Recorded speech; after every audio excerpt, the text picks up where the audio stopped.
उद्घाटक प्रमुख पाहुणे माननीय डॉक्टर प्रशांत नारनवरे, आयुक्त महिला व बालविकास महाराष्ट्र राज्य यांचं आगमन झालेलं आहे। ऑल इंडिया जर्नलिस्ट असोसिएशन आणि आम्ही पुणेकर आयोजित डिजिटल मीडिया कार्यशाळा, अशी खरं तर अनोखी कार्यशाळा पुण्यामध्ये पहिल्यांदाच होते आहे। डिजिटल युगाला सामोरं जाताना पत्रकारांनी आणि सर्व माध्यमकर्मींनी या डिजिटल मीडियाला सामोरं जाताना काय आपल्याला मिळवावं यासाठी म्हणून आजची ही कार्यशाळा आयोजित केलेली आहे। मी सर्व पाहुण्यांना विनंती करतो की त्यांनी आजच्या कार्यक्रमाचं उद्घाटन दीपप्रज्वलनाने करावं। व्हिडिओ शूटिंग होतं आजचं। हे दीपप्रज्वलन करताना सुद्धा थोडासा एक हटके, हाही एक अनोखा प्रयोग मेणबत्ती ड्रोन घेऊन येतो आहे।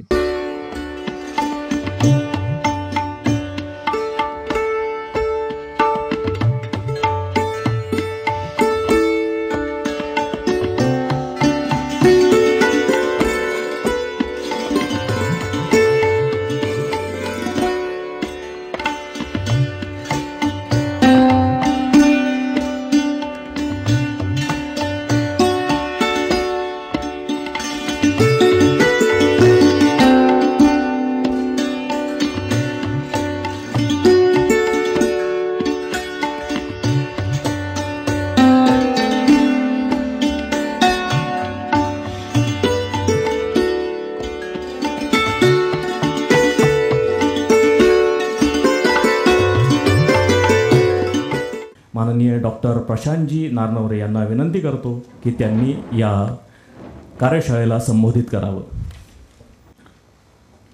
डिजिटल मीडिया कार्यशाळेसाठी इथे विशेष उपस्थित असलेले माननीय समीर देसाई साहेब, माननीय हेमंत जाधव साहेब, माननीय उल्काताई मुकासदार, ऑल इंडिया जर्नलिस्ट असोसिएशन आणि आम्ही पुणेकर यांचे सर्व सन्माननीय पदाधिकारी, उपस्थित असलेले पत्रकार बंधू आणि विद्यार्थी मित्रमैत्रिणींनो, बहुधा आपली पिढी ही अशी आहे की त्यांनी एका लहानशा वयात म्हणजे शॉर्ट टाइम स्पॅनमध्ये फार मोठी क्रांती जी जवळपास 400 ते 500 वर्ष एरवी लागतात ते आपण मागच्या 10 वर्षात पाहिली। आपल्याकडे अशी पिढी आहे की ज्यावेळेस गावामध्ये एक फोन असायचा आणि मग कुणाचाही गावामध्ये फोन आला की त्या घरी नेमकं लोक जायचे आणि गावातला ज्या घराकडे फोन असायचा त्या घरातील जो मुलगा असायचा त्याचं एकच काम असायचं, फोन आला की गावाला कोणाला तरी बोलवायला जा की ताई तुझा फोन आलेला आहे। हां, आणि सासरी गेलेल्या मुलीसाठी तो फोन फार आधाराचा असायचा, कधी माहेरी बोलायचं असलं। आणि आज असं झालंय की प्रत्येकाकडे 1 ते 2 फोन आहेत। एक असा काळ होता, आपण सगळ्यांनी, आपल्यापैकी अनेक लोक इथे असतील जी फार तरुण मंडळी असतील, त्यांचं मला माहिती नाही, पण मेजॉरिटी आपल्यापैकी काही लोक असे असतील ज्यांनी रामायण पाहिलं, महाभारत पाहिलं आणि त्या काही ब्लॅक अँड व्हाईट टीव्ही असायची, त्याच्यानंतर व्हिडिओकॉनची रंगीत टीव्ही आली आणि अगदी गावामध्ये वस्तीमध्ये 4-5 घरं असायची ज्यांच्याकडे टीव्ही असायची। आणि अजूनही आपल्या लक्षात आहे ती टीव्ही एवढी प्रेशियस की ती लाकडी कपाटासारखं जे असायचं दार ते उघडायला लागायचं, त्याला लॉक असायचा आणि मग ते लाकडी कपाटाचं दार उघडलं, लॉक काढला तो की मग ते टीव्ही सुरू व्हायची, रामायण महाभारत पाहायचो आणि दुपारी टीव्ही बंद व्हायची आणि वीकली एकदा एक पिक्चर लागायची आणि 9, 9:30ला टीव्ही बंद व्हायचे. DD1 एक चॅनल होता, त्यानंतर DD मेट्रो आला.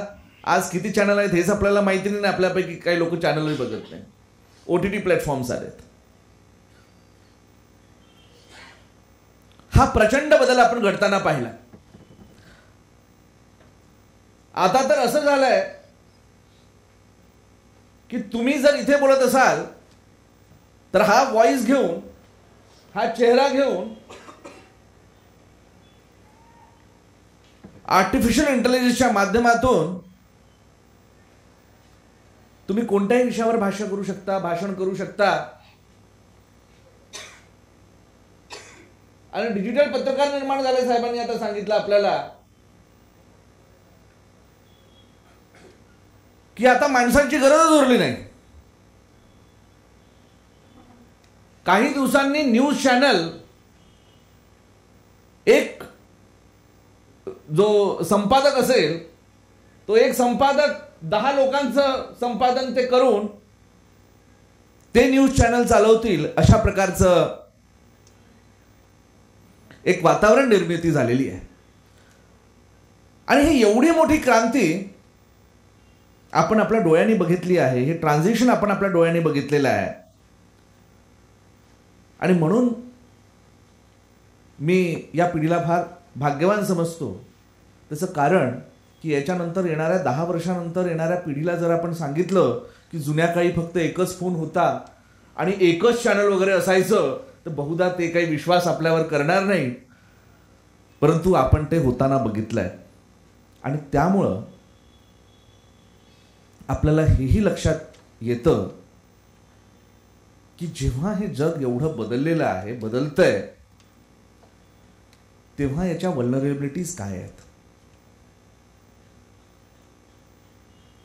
पूर्वी पत्रकार म्हटलं की पत्रकार कसं व्हायचं तर ते एक करिअर आहे, एक प्रोफेशन आहे. त्याच्यासाठी आपल्याला ग्रॅज्युएशन करायला लागेल, मग BJ करायला लागेल, अजून चांगलं केलं तर MJ करायला लागेल. आणि मग कुठेतरी कोणत्या तरी संपादकाच्या हाताखाली, रिपोर्टरच्या हाताखाली 1-2 वर्ष काढावी लागतील. आणि मग त्याच्यानंतर जर तुमची लेखणी चांगली असेल, भाषा चांगली असेल तर मग कुठेतरी तुम्हाला नोकरी लागत असेल आणि तुम्ही पत्रकारितेच्या प्रोफेशनमध्ये येत असाल. आता असं झालंय की 10वी-12वीचे मुलं सुद्धा घेतला फोन की सुरू झाले. आणि ते सोडा, प्रत्येक गोष्टीचा आजकाल इव्हेंट करायची सवय झाली आहे. सकाळी ब्रेकफास्ट खाल्ला त्याचा इव्हेंट झाला, दुपारी जेवण झालं त्याचा इव्हेंट झाला. लोक क्राईमचे इव्हेंट करतात. मी महिला बालकल्याण आयुक्त आहे. आमच्याकडे ऑब्झर्वेशन होम्स आहेत. 18 वर्षाखालील जी मुलं कॉन्फ्लिक्ट इन लॉ असतात ते येतात आमच्याकडे. आणि मी जात असतो, मुलांना भेटत असतो. मी ताईंशी चर्चा करत होतो, इव्हेंट कसा करतात. One child who is in conflict with law committed a murder. त्यांनी आतडी काढली मर्डर केल्यानंतर. त्याला असं तोंडात दाखवलं, रील काढली. ऑफकोर्स त्याला पोलीस धरून आमच्याचकडे आणणार नंतर एवढं केल्यानंतर. आणि ती रील अनेकांनी पाहिली. लोक सबस्क्राईब करतात, लाईक करतात. इंदोरमध्ये एका महिलेसोबत दुर्व्यवहार झाला भर दिवसा. नंतर रिपोर्टिंग पण झाली अनेक ठिकाणी. फुटपाथवर एका महिलेसोबत जर दुर्व्यवहार होतो आहे आणि लोक त्याची फोटो काढतात, ते रेकॉर्ड करतात. लोकांनी काय करायला पाहिजे. पहिले तर दुर्व्यवहार करणाऱ्या त्या माणसाला पोलीस स्टेशनमध्ये घेऊन जाऊन सांगायला पाहिजे हे काय करतोय. You allow that man to do whatever wrong and then त्याचा रेकॉर्ड करतोय आपण. रेकॉर्ड करून आपण ते आपल्या चॅनल्सवर टाकतात.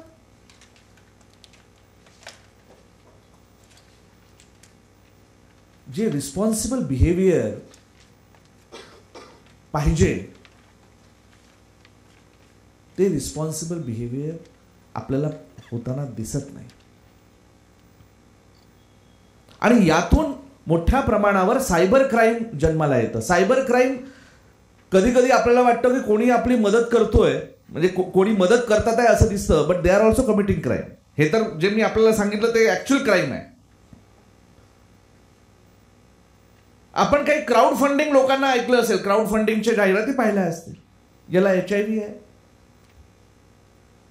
याला अशा प्रकारचं आहे, पैसे द्या पैसे द्या. कायद्याप्रमाणे अशा प्रकारे दुर्धर आजाराने ग्रसित जर कोणी व्यक्ती असेल दॅट इज स्टिग्मटाइज. आणि तुम्ही त्याचा फोटो दाखवून सगळ्या ठिकाणी दाखवताय आणि ₹1,00,000 त्याच्या नावावर आले तर त्याच्या घरी फक्त ₹10 पोचतात. आणि मग काही ज्या एजन्सीज 10,000 पोचतील आणि मग काही त्या एजन्सीज ज्या क्राऊड फंडिंग करतात ते सांगतात की आमचा जो आहे ओव्हरहेड कॉस्ट आम्हाला काढायला. म्हणजे काही आपण धंदा सुरू केलेला आहे हा, व्यापार आहे हा, की लोकांच्या जी दयनीय अवस्था आहे त्या दयनीय अवस्थेचं भांडवल करतोय काही लोक. आणि म्हणून आमच्या विभागाने नंतर निर्णय घेतला आणि मग आम्ही बॉम्बे हायकोर्टमध्ये केस पण केली की क्राऊड फंडिंग एजन्सीजवर नियंत्रण पाहिजे. लोकांचे फोटो घ्यायचे आणि लोकांच्या फोटोंचा प्रचार करायचा आणि त्याच्याने पैसे घ्यायचे. कॅम्पमध्ये एक मॉल आहे, इथे एक कॅम्पमध्ये काय SG मॉल काहीतरी, तिथे आपण मॉलच्या ग्राउंड फ्लोअरला गेला, डिकॅथलॉन आहे तिथे. त्या डिकॅथलॉनच्या शेजारी आता आम्ही त्यांच्यावर ऍक्शन घेतली, परत आले का माहिती नाही, एक NGO असं आहे म्हणतात. त्या NGOचं ते लोक आम्हाला पैसे देऊन द्या, आम्हाला पैसे देऊन द्या, आम्ही या मुलांसाठी काम करतो त्या मुलांसाठी. त्याला माहिती मीच ऐकताय. तर मी त्याला सांगितलं तुम्ही कोणत्या मुलांसाठी काम करता जरा मला सांगा. हा नाही आम्ही असं करतो तसं करतो. त्यांना सांगितलं की बाबा रे हे माझं कार्ड आहे आणि माझं ऑफिस आहे इथे, जे तू करतो ना ते फुकट आपल्याला करता येतं, तशी सारखी योजना आहे, तू ये माझ्या ऑफिसला. ते आलेच नाही. दुसऱ्या दिवशी मी माझी टीम पाठवली त्यांना आणि त्यांना सांगितलं एक तर तुम्ही जर काम करायचं असेल तर प्रॉपर सिस्टीमनी करा आणि नसेल तुम्हाला काम करायचं नाही अशा लोकांकडनं पैसे गोळा करणार असाल तुम्ही. आजकाल हे फार झालं इंग्रजी मध्ये बोलायचं आणि इंग्रजीमध्ये बोललो माणसं की लोकांना असं वाटतं शिकलेले आहेत, आम्ही एज्युकेटेड आहेत आणि त्याच्यामुळे आम्ही काही चूक करणार नाही असं सोफिस्टिकेटेडपणा दाखवायचा. आणि सोशल वर्कर म्हणून असे जे लोक आहेत त्यांनी पैसे घ्यायचे आणि मग सांगायचं की पर डे माझा चार्ज जो आहे ₹500 आहे. जर ₹1,000 जर त्या दिवशी कलेक्ट झाले तर ₹500 आमचा ओव्हरहेड चार्ज आम्ही घेणार, ₹500 एजन्सीला देणार. So this is not something which is acceptable. आज ह्या अशा प्रकारच्या अनेक गोष्टी ज्या कायदेसंमत नाहीत या होतात आहे. आणि म्हणून डिजिटल मीडिया कार्यशाळा या प्रकारची जी कार्यशाळा ऑल इंडिया जर्नलिस्ट असोसिएशन आणि आम्ही पुणेकर यांनी ऑर्गनाईज केली ही अत्यंत आवश्यक आहे आणि त्याच्यासाठी मी आपलं हार्दिक हार्दिक अभिनंदन करतो. कारण की हे अवेअरनेस होणं गरजेचं आहे की आज आपण सगळे पत्रकार झालेलो आहोत.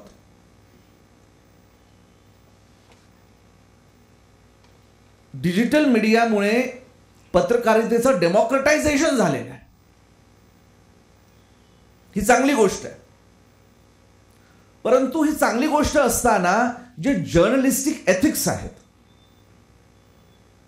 जे आपण शिकतो आपल्या ग्रॅज्युएशनमध्ये की एखादी जर्नलिस्ट आहे, जर डॉक्टरला हिपोक्रेटिक ओथ घ्यायला लागतं, वकिलांना ऍडव्होकेट्स ऍक्ट आहे, तसं पत्रकारांसाठी पण जर्नलिस्टिक एथिक्स आहे. आणि मग पत्रकार म्हणून कोणत्या कायद्याचं पालन आपल्याला केलं पाहिजे, काय सांगितलं पाहिजे, काय बोललं पाहिजे, कोणत्या शब्दात शब्दांकन केलं पाहिजे. जर आपण डिजिटल मीडियामध्ये जात असू, इंडिव्हिज्युअल नागरिक सुद्धा, तर आपल्याला ते माहिती असलं पाहिजे. आज ज्या प्रकारच्या भाषेचा उपयोग, मग इंग्रजी असो, हिंदी असो किंवा मराठी असो, ज्या प्रकारच्या भाषेचा उपयोग सार्वजनिक ठिकाणी केला जातो, एकमेकांना ट्रोल करण्यासाठी केला जातो, अशा भाषेचा उपयोग हा पब्लिकली करणं हे काही सुसंस्कृत समाजाचं लक्षण आपल्याला दिसत नाही. आणि त्याच्यामुळं ज्या प्रकारे मला वाटतं की आता याला कंट्रोल कोण करणार, तर आपण म्हणूयात की आपल्याला पॉलिसी करायची, आपण म्हणू कायदे करू, आपण असं म्हणायचं की काहीतरी नवीन पोलीस स्टेशन पण याच्यासाठी तयार केले पाहिजेत का, एखाद दोन जजेस पण आपल्याला तयार करावे लागतील हे ट्राय करण्यासाठी. परंतु ही लोकशाही आहे आणि लोकशाहीमध्ये लोकांना किंवा चुकीच्या लोकांना कंट्रोल करण्याची जबाबदारी ही फक्त लोकांची पण आहे. पोलिसांचा दंडा हा किती चालायचा, आणि तो चाललाच पाहिजे, ज्युडिशरीने ऍक्शन घेतलीच पाहिजे.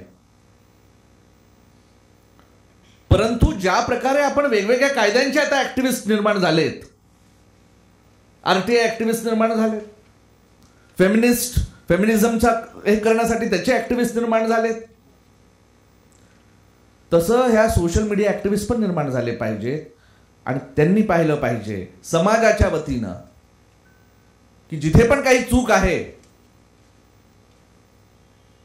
त्याची बरोबर प्रॉपर रिपोर्टिंग झाली पाहिजे. आणि आपल्याला पण एक फ्रेमवर्क नक्की तयार करावं लागेल. पण ज्या पण प्लॅटफॉर्मवर या चुकीच्या बातम्या आहेत, जर या चुकीच्या बातम्या कन्वे केल्या गेल्या तर त्या वेळेत तिथून काढून घेतल्या पाहिजे. कारण एखाद्या मुलीसोबत कोणीतरी मॉर्फिंग करून सायबर क्राईम केलं आणि ती मुलगी जर पोलीस स्टेशनमध्ये जात असेल, FIR होईल, त्या मुलाला अटक होईल.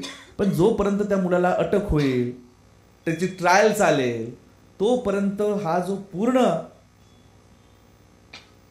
जे पण काही तिचा प्रायव्हेट कंटेंट आहे तो मॉर्फ असू शकतो, खरा असू शकतो, काही इश्यू नाही. But everybody is having right to privacy. जर एक मुलगी मित्र म्हणून काही एखादी कॉन्व्हर्सेशन करत असतील, they have done in under privacy, should it be made public? आणि मग कोणीतरी ते पब्लिक करायचा निर्णय घेतला आणि त्यातून मग तो प्रचार प्रसार होत राहिला, तर हे बरं आहे का? तर आपल्याला हे सुद्धा विचार करावा लागेल की जरी क्रिमिनल आपण FIR करत असलो, बाकी सगळ्या गोष्टी करत असलो, तरी पण अशा प्रकारची यंत्रणा आपल्याला निर्माण करावी लागेल. मे बी शासनाकडून आपण निर्माण करूयात, मे बी पब्लिकली आपल्याला ते अवेअरनेस कॅम्पेन करून ऍक्टिव्हिजम यामध्ये पण आपल्याला करावं लागेल. जसं आपण आता जर्नलिस्टिक ऍक्टिव्हिजम केलं आपण, की सगळेजण जर्नलिस्ट झालेत आणि कुठे पण काही झालं पॉटहोल आले, दाखवलं इथे एवढं आहे, ठीक आहे, चांगली गोष्ट आहे, शुड बी डन. सरकारला नेहमी धारेवर धरलंच पाहिजे आणि सरकारला जोपर्यंत धारेवर धरणार नाही तोपर्यंत सरकारी काम करत नाही. तर त्याच्यामुळं दॅट इज नेसेसरी. परंतु ज्या चुकीच्या गोष्टी एक व्यक्तीमुळे दुसऱ्या व्यक्तीला हार्म होतोय, कमीत कमी त्या होता कामा नये. त्याच्यासाठी पण आपल्याला एक रिस्पॉन्सिबल नागरिक म्हणून आपल्याला या गोष्टीकडे सुद्धा नक्की लक्ष दिलं पाहिजे. आणि आपल्यासारखे जे लोक ज्यांना या गोष्टीची जाण आहे, मला वाटतं ती सुरुवात ही आपल्यापासून झाली पाहिजे. जशा पद्धतीनं ऑल इंडिया जर्नलिस्ट असोसिएशन आहे, त्यांच्यामध्ये पण एखादी मला वाटतं ग्रुप, एक वॉचडॉग, जर्नलिस्टिक एथिक वॉचडॉग म्हणून काहीतरी आपण तयार करू शकलो. आणखी नवीन मुलांना आपण त्याच्यामध्ये कॉलेजेसमध्ये बाकी ठिकाणी तयार करू शकलो की कुठेही जमलं, कुठेही असलं तर तुमची ड्युटी आहे, तुम्ही या, नेट बघा तासभर आणि चुकीचं जे काही असेल report it. More we report wrong thing, less will be the events. तर यासारख्या बाबी आपल्या नक्कीच आपल्या सगळ्यांना येणाऱ्या काळामध्ये कराव्या लागतील आणि तेव्हाच डिजिटल मीडिया हा स्वच्छ होऊ शकेल. केवळ रेग्युलेशन जर आपण आणले, इंटरनेटवर बाधा आणली, कायदे कठोर एवढे केलेत की लोकांना फक्त जेलमध्येच पाठवायचा निर्णय आपण घेत राहिलो, तर मग फार ही लोकशाही टिकणार नाही. कारण की याच्यामध्ये अनेकदा असं होऊ शकतं की जेन्युइन पत्रकार, जेन्युइन लोक जे कधी सरकारच्या विरोधात बोलत असले परंतु त्यांच्या अधिकारांसाठी जर बोलत असले तर त्याचा चुकीचा उपयोग सरकारद्वारे पण होऊ शकतो आणि तो होता कामा नये. म्हणून आपल्याला आपलेच अधिकार सुरक्षित करावे लागतील आपल्या यंत्रणा तयार करून. आणि मग अशा प्रकारे आपण आपली लोकशाही ही नक्कीच इंटॅक्ट ठेवू शकू. इंटेलेक्च्युअल प्रॉपर्टी राईट्सचा एक मोठा आपण वी आर बिगेस्ट व्हायलेटर, तो पण एक फार मोठं गोष्ट आहे. आता आपल्याकडे तेवढा अवेअरनेस नाही आहे. एखाद्या लेखकाने एखाद्या व्यक्तीने काही लिहिलं तर त्याच्या इंटेलेक्च्युअल प्रॉपर्टी असते. त्याच्या कॉपी करून इकडून अर्धी कॉपी केली, तिकडून अर्धी कॉपी केली, तिकडून असं काहीतरी केलं आणि इफ यू पब्लिश इट. आता आपल्याकडे हे नेहमीच चाललंय, म्हणजे आता हे सर्रास सुरू आहे. दॅट इज गुड की आपण भारताने इंटेलेक्च्युअल प्रॉपर्टी राईट ॲग्रीमेंटवर सही केली आणि भारतीय लोक फारच लिबरल आहेत. अच्छा माझं वापरून टाक, काही होत नाही. So that is good. परंतु असं जग अजून जास्त ग्लोबल झाला आणि तुम्ही परदेशी लोकांचे रायटिंग्स असे वापरायला लागले, उद्या तिकडनं एखादी नोटीस आली आणि जवळपास $1 मिलियन केस केली की then it will be very difficult for us because we are also the signatory of intellectual property right. So along with the cybercrime is of course a crime, but then there are some people who may be writing very good things. चांगल्या गोष्टी पण आपण लिहायचा आपण प्रयत्न करतो, पण चांगल्या गोष्टी लिहित असताना आपल्याला तेही पाहायला लागेल की सगळं काही वाईटच इंटरनेटमुळे होत नाही. पण जे लोक चांगली आहेत, जे लोक अभ्यासू आहेत, त्यांना हेही पाहायला लागेल की जे अकॅडमिक रायटिंग आहे त्याचे जे नियम आहेत, प्लेगरिझम आहे, या सगळ्या गोष्टीचा पण तेवढाच महत्त्व आहे. कारण की ते जर पालन केलं नाही तर उद्या आपले लोक ही संकटात येऊ शकतात, कायद्याच्या कचाट्यात येऊ शकतात. आणि म्हणून अशा प्रकारची जी डिजिटल साक्षरता, आपल्याला शाळेमध्ये तर काही डिजिटल साक्षरता झाली नाही आणि अशा प्रकारे डिजिटल साक्षरता मात्र आता आपल्या सगळ्यांना प्रौढ शिक्षण म्हणून करावे लागते. आम्ही सगळे शिकतोय आणि मी तर सगळ्यात पहिले कम्प्युटर त्याच वेळेस पाहिलं ज्यावेळेस मी PhD करायला दिल्लीला गेलो. कारण की जुन्या काळात आम्ही जेव्हा पोस्ट ग्रॅज्युएशन वगैरे करायचो इव्हन मेडिकलमध्ये, त्यावेळेस जुन्या लोकांना माहिती असेल ते ओव्हरहेड प्रोजेक्टर असायचं, स्लाइड्स टाकायला लागायच्या. सो जेव्हा आम्ही विद्यार्थी होतो तेव्हा त्या स्लाइडचा उपयोग करायचो. परंतु ज्यावेळेस मी पहिल्यांदा गेलो दिल्लीला PhD करायला, त्यावेळेस माझ्या प्रोफेसरनी मला पहिल्या दिवशीच विचारलं की हे नोट्स घेऊन टाक, तुझे लॅपटॉप कुठे आहे? I said sir I don't have laptop. आणि मी त्यांना सांगितलं सर मला मी आता जॉईन केलं आणि मला पहिल्या महिन्याचा पण अजून स्टायफंड नाही मिळालं आहे. तो he said Prashant you must learn to invest in your profession. And that lesson I today also I implement. We must learn to invest your profession. मी त्याच दिवशी दुपारी तिथे गेलो. माझे जे काही बँकिंगच्या सेविंग होत्या त्या होत्या आणि त्याच्यातनं मला वाटतं डेल त्या काळात फार 20-22-25 वर्ष आधी डेलचा फारच काहीतरी म्हणजे असं होता की डेल लॅपटॉप फारच चांगला असं. त्याला सांगितलं बाबा सगळ्यात बेस्ट लॅपटॉप तुझ्याकडे कोणता आहे तो सांग. ही सेड सर डेलचा आहे. And then I purchased it. आणि that is how my digital journey begin. So we all are learning, but this all learning whatever we learn must propagate. आपण एकमेकांकडनं शिकत असतो. आज मी इथे आलो आपल्यासोबत बोलूनही मला अजून काही नक्की शिकायला मिळतंय का ते आम्ही बघतोय. आणि म्हणून आयुक्त महिला बालविकास या नात्यानं आम्ही एक कॅम्पेन सुरू केलेला आहे, दॅट इज सक्षम बालक अभियान. प्रत्येक शाळेमध्ये आम्ही आता अवेअरनेस जनरेट करतोय. त्याचं आम्ही मॅन्युअल तयार केलं. नुकतंच जे ठाण्यामध्ये म्हणजे जे मुलांसोबत बदलापूरचं जे चुकीचं जे झालेलं, त्याच्यानंतर राज्य शासनाने माझ्या अध्यक्षतेखाली एक समिती तयार केली की सगळ्या शाळांमध्ये, एज्युकेशन इन्स्टिट्यूशन्स आणि बाकी ठिकाणी अशा घटना होणार नाहीत, त्यासाठी आपण काय केलं पाहिजे त्याची एक इंटरिम रिपोर्ट मी ऑलरेडी दिलेली आहे शासनाला. आता फायनल रिपोर्ट पण मी देणार. आणि त्यातूनच वी हॅव फाउंड आउट की सक्षम बालक अभियान म्हणून आपल्याला एक अभियान केलं पाहिजे. आणि त्याच्यामध्ये आम्ही त्या सगळ्या गोष्टी घातल्या. गोष्ट सोबतच डिजिटल अवेअरनेस, डिजिटल ॲडिक्शन. कारण की पुण्यामध्ये एक घटना झाली की ज्याच्यामध्ये 14 वर्षाचा मुलगा तो टास्क कंप्लीट करताना बाल्कनीमधून तो and then that is suicide आहे की काय आहे वॉट एव्हर. म्हणजे अशा पद्धतीनं पण त्या गोष्टी होतात. तर या सगळ्या होता कामा नये आणि नवीन पिढी ही आपल्या पिढीपेक्षा अधिक साक्षर, अधिक रिस्पॉन्सिबल ही होईल, अशा आशयानं आम्ही ही कॅम्पेन करतोय. त्याच्यामध्ये त्याचा मोटो आहे माय राईट्स माय ड्युटीज. हे माझे अधिकार आहेत. माझ्या अधिकारांचं उल्लंघन कोणी दुसरा करणार नाही, मी दुसऱ्यांच्या अधिकारांचं उल्लंघन करणार नाही.